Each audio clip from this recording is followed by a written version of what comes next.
Vamos, muchas gracias por las canciones, muy linda la apertura. Y los versículos, vamos a volver sobre uno de los versículos que estuvimos leyendo también en la apertura. Pero bueno, como ya saben, ya se adelantó, y como venimos viendo a lo largo de los últimos mensajes que me tocó dar, el tema que estamos viendo es seamos fieles o permaneciendo fieles en el ministerio.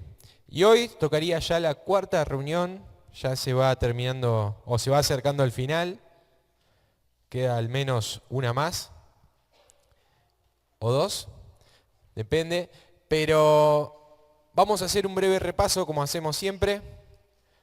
La primera reunión fue titulado ¿Fuimos fieles? Como pregunta, ¿fuimos fieles?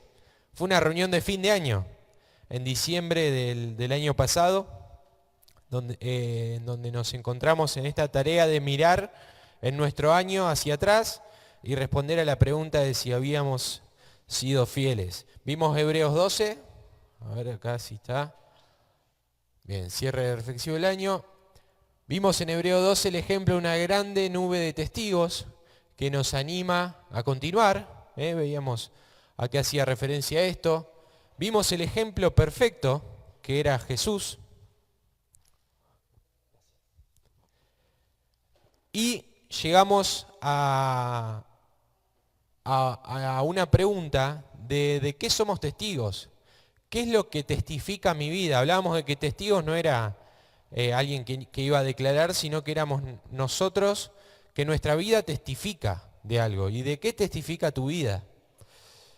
Y terminamos con esta canción que hablaba de que nos puedan recordar porque fuimos fieles. La segunda reunión.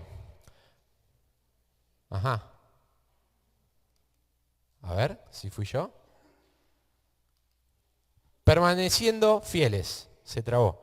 Permaneciendo fieles. Acá ya entramos en el tema que seguimos a día de hoy. Primer mensaje de esta serie. Y para encontrar en la Biblia ejemplos que nos ayuden a permanecer fieles, nos enfocamos, como veíamos también con la apertura, en la vida de Pablo. Ejemplo de Pablo, persecución y abandono. Estuvimos viendo que Pablo, uno de los más grandes ejemplos de fidelidad y perseverancia, aún en las situaciones más complejas. La persecución por los propios, por los ajenos, perdón, y el abandono también de los propios. Y ante este ejemplo de Pablo nos hacíamos la pregunta, ¿cómo pudo el apóstol permanecer fiel? ¿Cómo hizo, a pesar de todo eso, seguir permaneciendo fiel en su ministerio? Y para buscar respuestas dijimos que nos íbamos a enfocar ahí en 2 Corintios. 2 Corintios de sus últimas cartas. Vimos el trasfondo de la iglesia de Corinto. Vimos que había pecado, una iglesia muy difícil para Pablo. Una iglesia con muchos problemas, pecado, rebelión, inmoralidad, acusaciones. Le habrán sacado canas verdes a Pablo. Vimos ese trasfondo.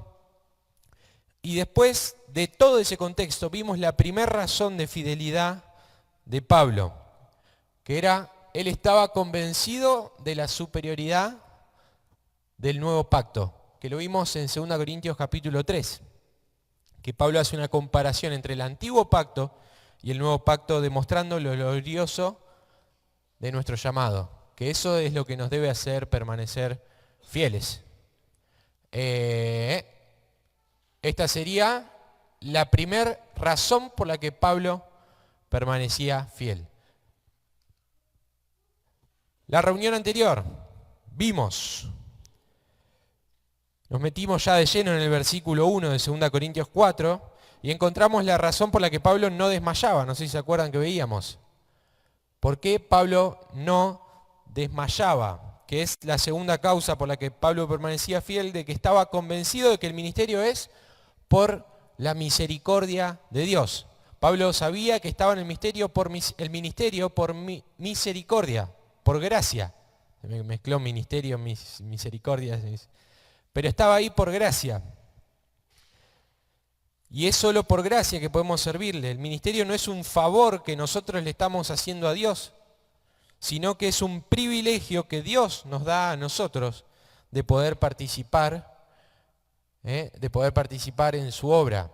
Vimos una gran cantidad de textos del ejemplo de Pablo. En varios lugares de estos versículos son Pablo diciéndose como el peor de todos los pecadores.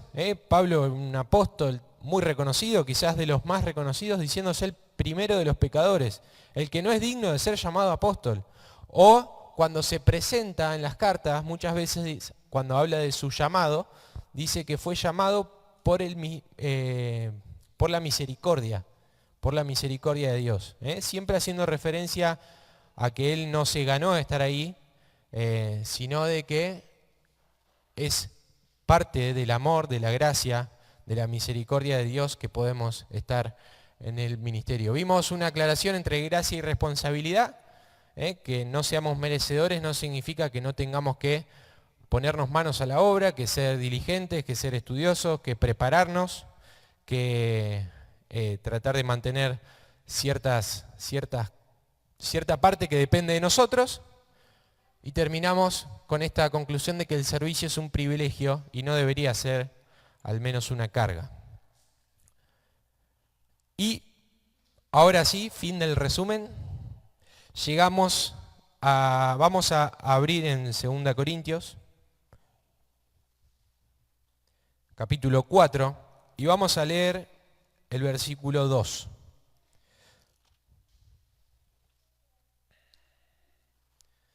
Segunda Corintios 4, versículo 2, dice,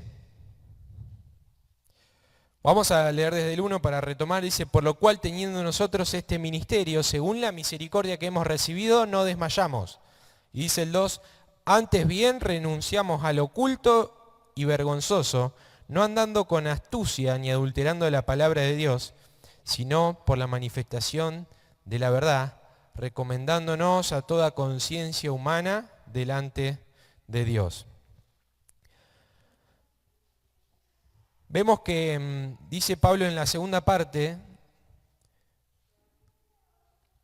dice, no andando con astucia ni adulterando la palabra de Dios. Pablo tenía en claro que debía predicar la palabra de Dios sin alterarla, sin diluirla. Creo que tengo acá el versículo.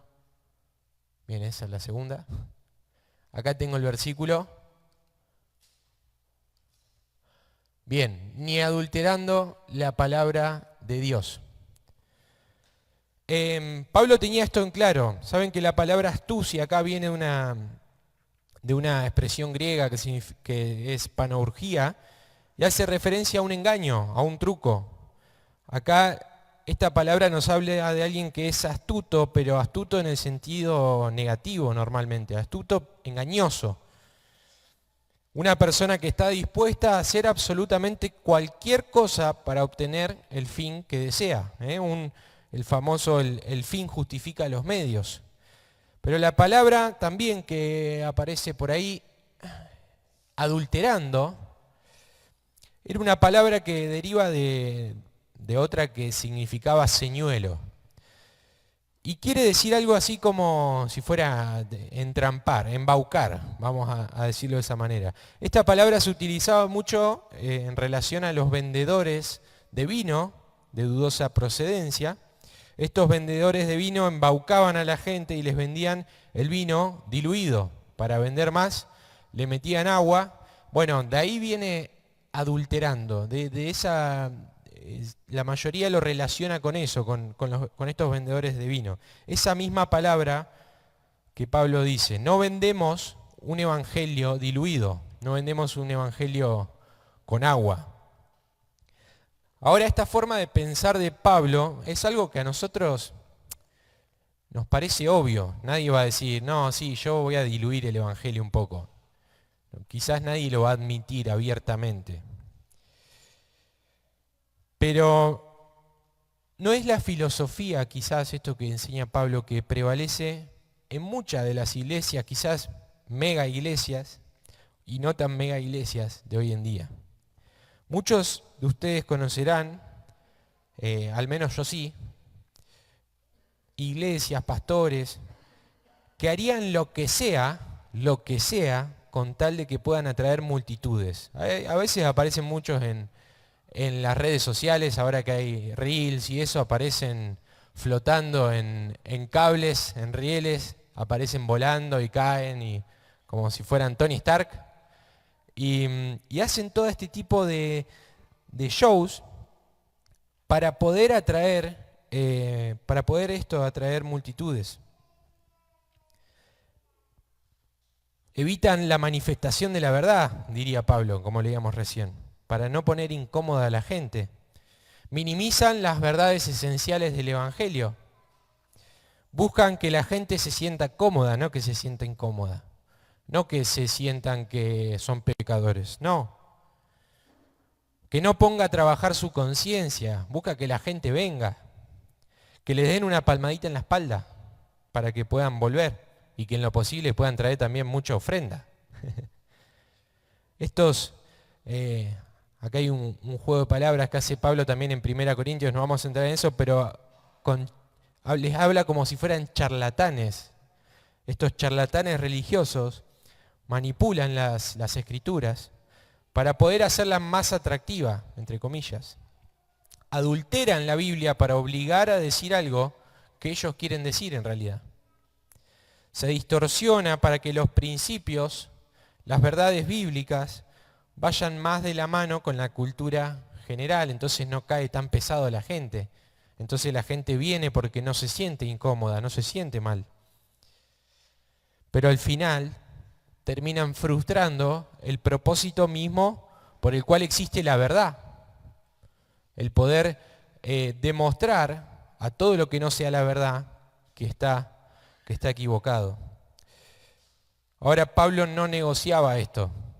Pablo no negociaba la integridad de su mensaje. Cuando leía esto, a mí me surgió una duda bastante interesante, bastante importante al leer este versículo. ¿Por qué Pablo menciona esto en este lugar? Inmediatamente en el versículo 2, que él renunció a lo oculto y a lo vergonzoso, que no anda con astucia y adulterando la palabra de Dios. ¿Por qué siente la necesidad de defender la pureza de su ministerio acá justo en este momento? Bueno, la primera respuesta, la más objetiva que vamos a encontrar en la mayoría de los comentarios, es que Pablo estaba respondiendo a las acusaciones. Él recibía muchas acusaciones de falsos maestros, de que Pablo era un falso maestro. De alguna forma él se estaba defendiendo de los ataques a la doctrina de Pablo, que querían restarle valor a este mensaje que él enseñaba. Y eso está bien, eso pasaba, pero ¿por qué Pablo decide tocar este tema específico ahí? Si viene hablando de la superioridad del nuevo pacto, de lo glorioso que es su llamado, de que permanece fiel sin desmayar. Aparte leemos que dice, no desmayamos, antes bien renunciamos al oculto, y ahí viene todo lo que veníamos leyendo. No es que Pablo venía tratando un tema y de la nada cierra el tema y empieza otro y empieza a defenderse a sí mismo, empieza a defender su mensaje, su doctrina.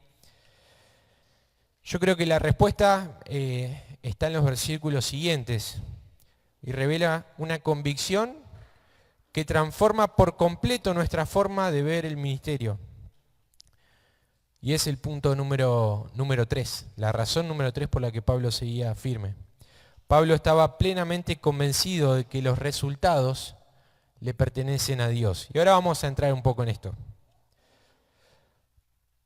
Uno de los más grandes enemigos en nuestros proyectos, de todo tipo de proyectos, es la falta de resultados positivos. Esto lo hablamos también en uno de los otros mensajes. ¿Cuántos líderes, pastores, incluso personas en la carrera de la fe, abandonan este enfoque paulino de el ministerio porque en medio de algún problema o ante la primera oposición piensan que la estrategia de Pablo no funciona, que la estrategia de Pablo se quedó vieja. ¿Alguna vez alguien habrá pensado, intenté predicar la palabra tal cual como lo dice Pablo, declarando las verdades de la Biblia, pero la iglesia nunca creció, pero el ministerio no tuvo resultados visibles? Mientras tanto, quizás uno mira y la mega iglesia de tal lado usa máquinas de humo, show de luces, sermones que son más charlas motivacionales que otras cosas, y aún así atraen miles de personas. ¿Y cuántos viendo eso habrán pensado entonces que lo que hacen los otros es algo bueno? Porque están creciendo en número, porque pudieron construir un templo gigante con todos los mejores equipos, los mejores instrumentos, que le habrán dado la oportunidad a la estrategia de Pablo, pero que simplemente no tuvieron buenos resultados. Entonces llegan a la conclusión de que tienen que cambiar, hay que darle un lavado de cara, como se dice ahora, porque ya no sirve, ya no alcanza la estrategia que tenía Pablo. Y a veces olvidamos que muchísimas veces la predicación de Pablo no fue recibida con brazos abiertos como lo podríamos pensar. Pablo, el apóstol Pablo predicando, justamente no fue alguien que siempre encontró brazos abiertos, corazones quebrantados. Vimos en el segundo mensaje algo de la vida de Pablo, pero en Listra casi lo matan, lo apedrearon y lo dieron por muerto directamente. El ministerio original de Pablo en Éfeso terminó con un motín en toda la ciudad. Las iglesias de Asia Menor estaban siempre queriendo retornar al dejar la doctrina de la gracia, queriendo volver por el tema de la circuncisión. Y bueno, de la iglesia de Corinto hablamos ya muchísimo sobre cómo la cantidad de problemas que le significaron a Pablo. Pero aún así, Pablo siguió firme. Estaba convencido de que esos resultados no le pertenecían a él. No era problema de él, sino que los resultados le pertenecen a Dios. Alguien que busque 1 Corintios, capítulo 3, versículo 6.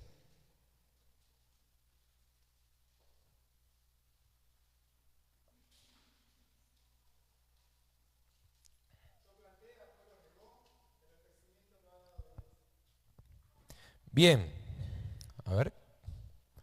Bien, yo planté, Apolo regó, pero el crecimiento lo ha dado Dios.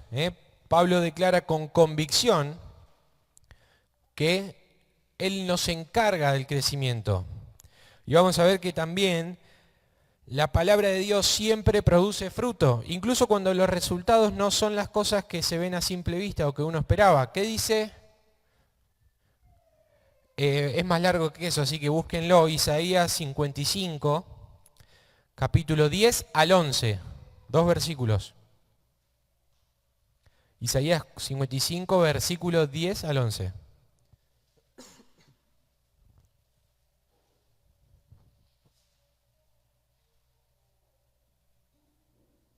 ¿Quién lo tiene? Allá.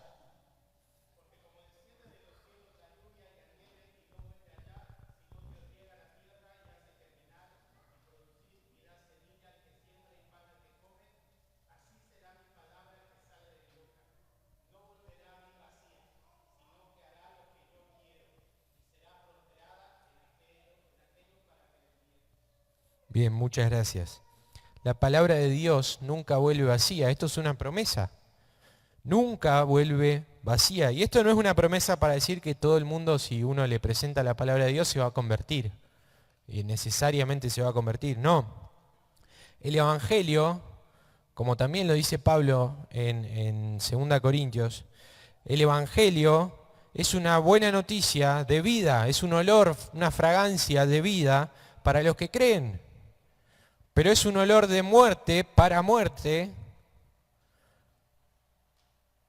para los que le rechazan, para los que no creen. Esto está en 2 Corintios 2, 15 y 16.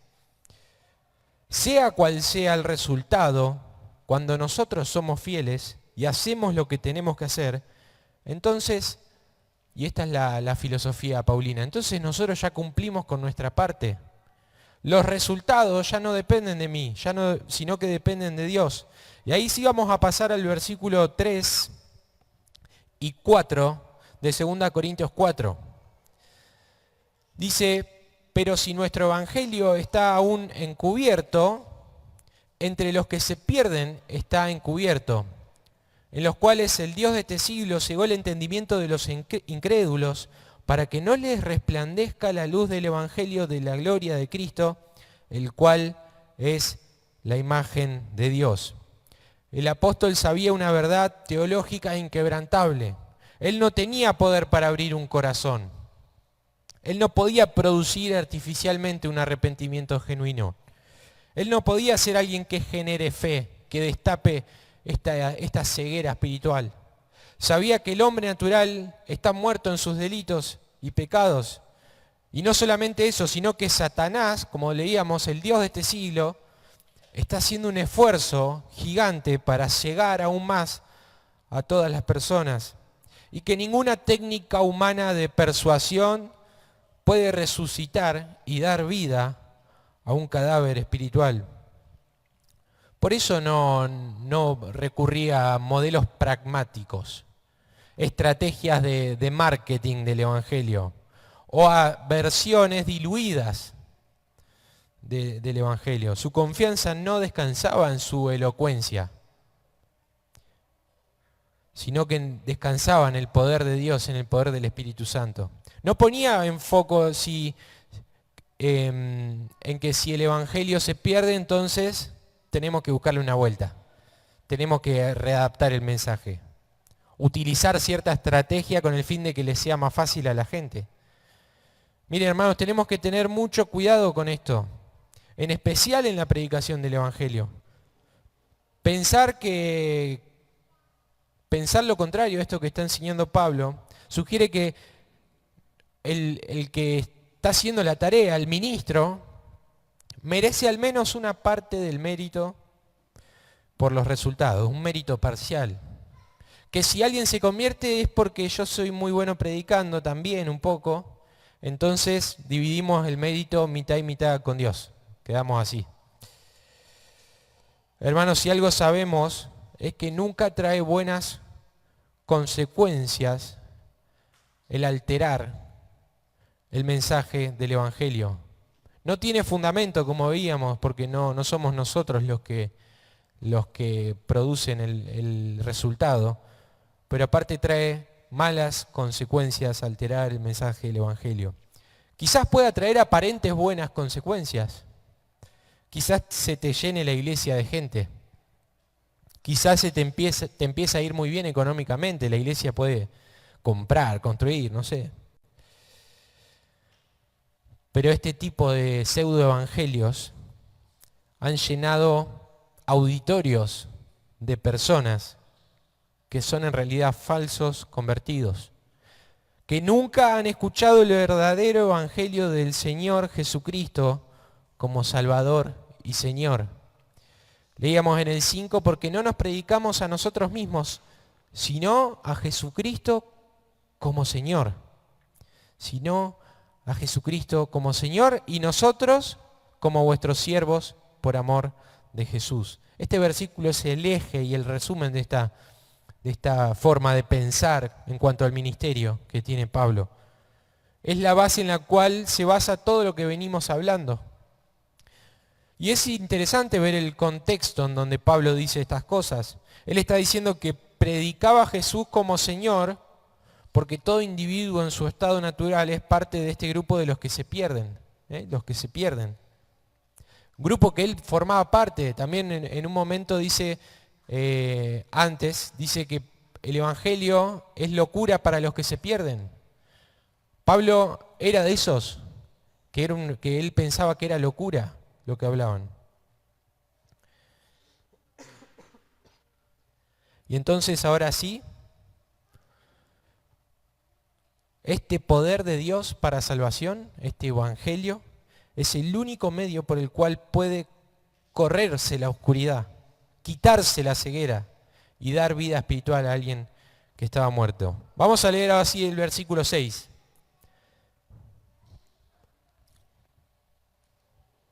El versículo 6 dice, porque Dios, que mandó que desde las tinieblas, que de las tinieblas resplandeciese la luz, es el que resplandeció en nuestros corazones para iluminación del conocimiento de la gloria de Dios en la faz de Jesucristo.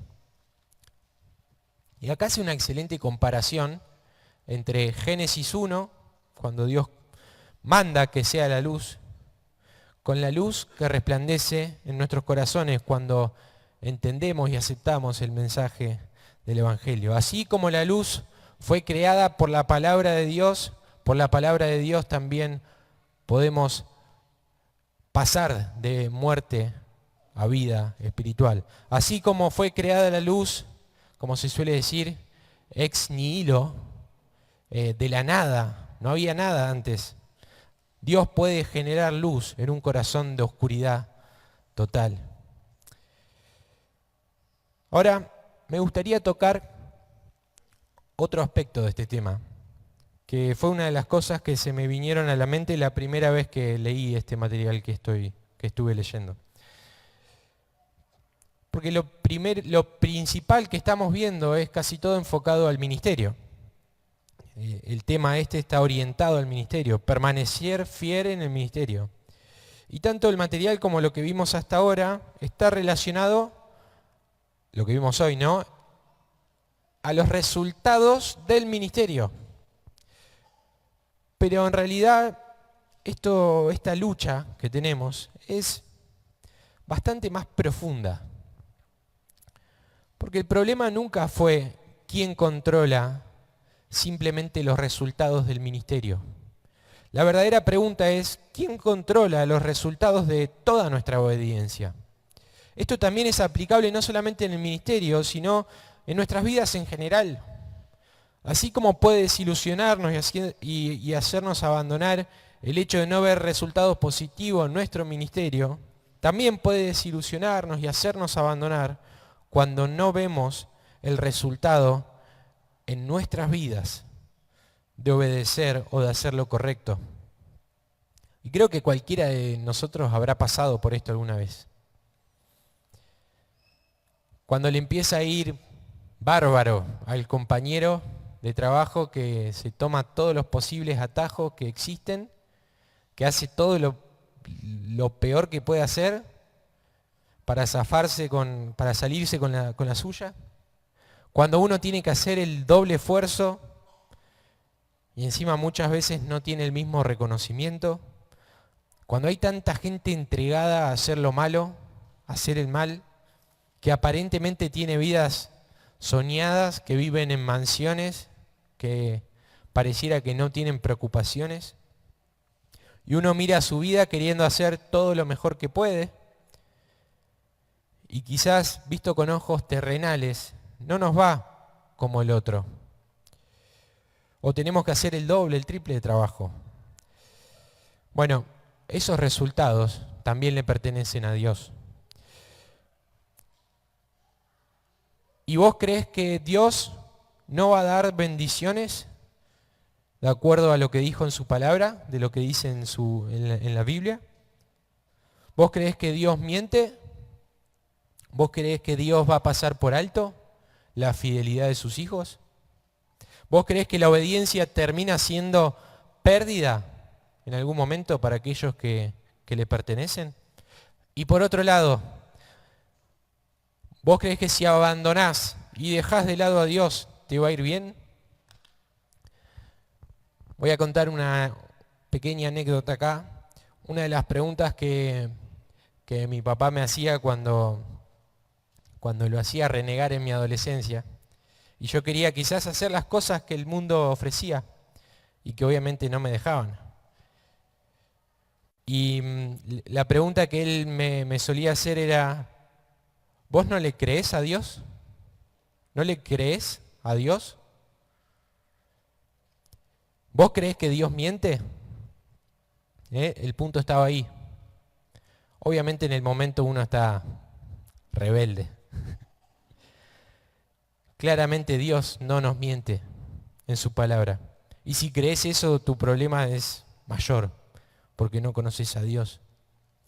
Y si Él es soberano, y si de Él dependen todos los resultados, y si en su palabra nos dice cuál es el destino de los que le rechazan abiertamente y de los que actúan como el mundo actúa, ¿acaso Él no va a cumplir con su palabra?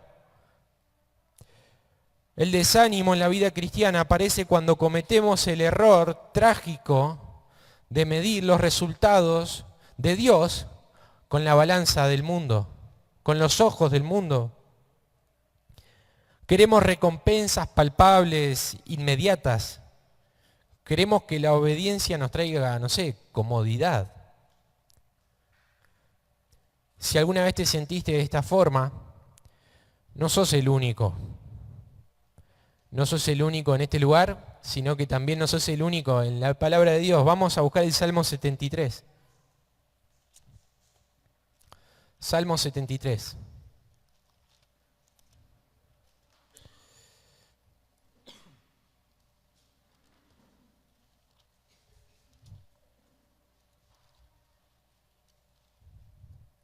Acá el salmista Asaf experimentó también en este salmo la misma crisis. Vamos a leerlo, porque él mira a su alrededor, vio a los corruptos de su época que se enriquecían, vivir sin problemas, hablar con soberbia. No sé si a ustedes les suena, a mí me suena un poco.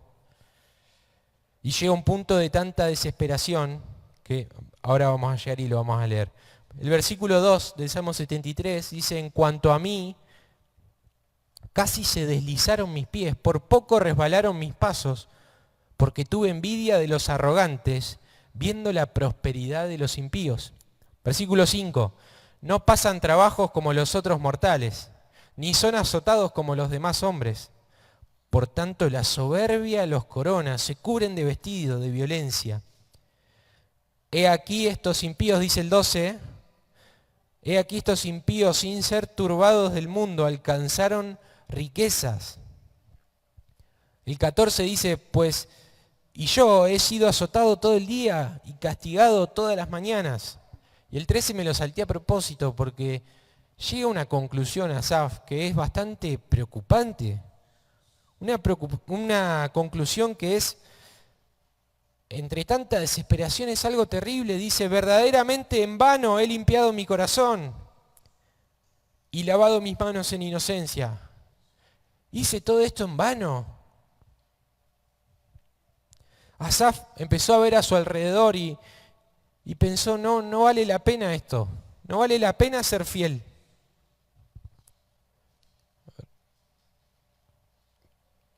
Perdón. No vale la pena. El atajo paga mejor que la santidad. Dice el texto cuando empezamos a leerlo en los primeros versículos que sus pies casi resbalaron. Casi abandona la carrera. Ahora, ¿qué fue lo que lo detuvo? Bueno, lo dice en el versículo 17. Dice que hasta que entrando en el santuario de Dios, comprendí el fin de ellos. Ciertamente los has puesto en deslizaderos, en asolamientos los harás caer. Asaf dejó de mirar los resultados inmediatos y empezó a mirar los resultados eternos. Entró en el santuario de Dios, dice el Salmo. Se dio cuenta que la prosperidad del mundo es solo algo efímero. El impío puede tener un mejor puesto de trabajo que vos el día de hoy. Puede tener la cuenta bancaria llena, pero el resultado de eso está mucho más allá. Y un día serán juzgados, y créeme que si viésemos las consecuencias, nunca preferiríamos haber estado en esa posición.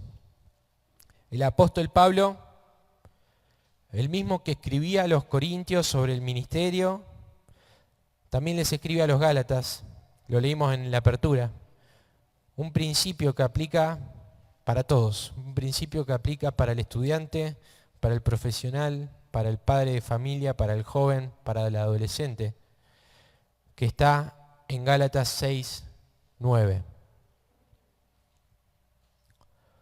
Que dice, no nos cansemos, pues, de hacer bien, porque a su tiempo segaremos, si no desmayamos, dice el versículo original. No nos cansemos, es lo que venimos diciendo. Mantengámonos fiel de hacer el bien. Porque a su tiempo, al tiempo de Dios, no a nuestro tiempo, vamos a cegar. Noten bien esta precisión que hace Pablo, a su tiempo. Bien decía mi papá al principio, ¿cuándo es? ¿Cuándo es su tiempo? No lo sabemos y no tenemos por qué saberlo, pero es a su tiempo, no en nuestro tiempo, no cuando nosotros lo dictemos. Los resultados son de Dios y el calendario también es de Dios. Por esto Pablo permanecía fiel, por esto nosotros también podemos permanecer fieles, sea en nuestro ministerio o sea en nuestra vida diaria. No porque veamos los resultados, sino porque conocemos al Dios que controla los resultados. No porque sepamos cuándo va a pasar todo esto, sino porque conocemos a aquel que determina el tiempo.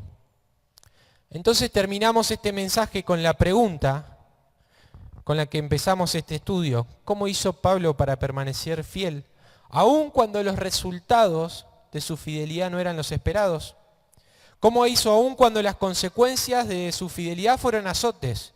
Las consecuencias fueron apedreadas, cárcel, naufragio, traición, abandono, decepciones.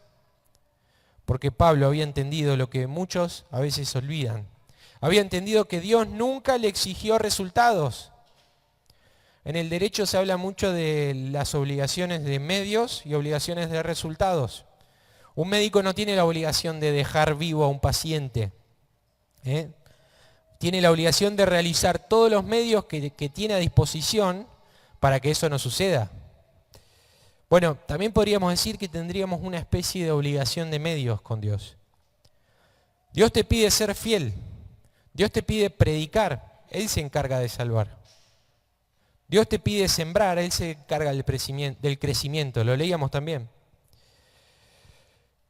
Y esta verdad es una verdad que también nos libera. Nos libera de muchas cosas. Primero nos libera del orgullo. Nos libera del orgullo cuando por alguna causa, algún ministerio hay fruto, hay mucho fruto. Nos saca totalmente de la ecuación. Pablo dice, no nos predicamos a nosotros, no somos nosotros, es Cristo. Nos libera de la desesperación cuando no hay fruto. Nos libera de tener que manipular o adulterar el mensaje, como empezamos en el versículo 2, para tener mejores respuestas. Nos libera de eso también. Nos libera de medir el éxito con criterios humanos. Hermanos, la conclusión de esto es que Dios sigue estando en el trono. Dios sigue sentado en el trono, los resultados le siguen perteneciendo. El tiempo sigue perteneciéndole, las recompensas siguen perteneciéndole, las promesas de Dios siguen siendo verdaderas. Nuestro trabajo es permanecer fieles. Fieles cuando no vemos el fruto, fieles cuando no somos reconocidos, fieles cuando somos reconocidos, fieles cuando no entendemos lo que Dios está haciendo. Porque va a llegar el día en que vamos a ver que ninguna obediencia fue en vano. Que ninguna lágrima derramada por la causa de Cristo fue desperdiciada. Y ningún acto de fidelidad fue pasado desapercibido por Dios. Y cuando ese día llegue, ahí sí vamos a descubrir que a Dios nunca se le había escapado nada. Que Él siempre estuvo bajo control. Todo bajo control, que Él siempre estuvo cumpliendo su perfecta voluntad. Por eso, hermanos, no nos cansemos de hacer el bien. No nos cansemos de hacer el bien. No desmayemos, no abandonemos la carrera.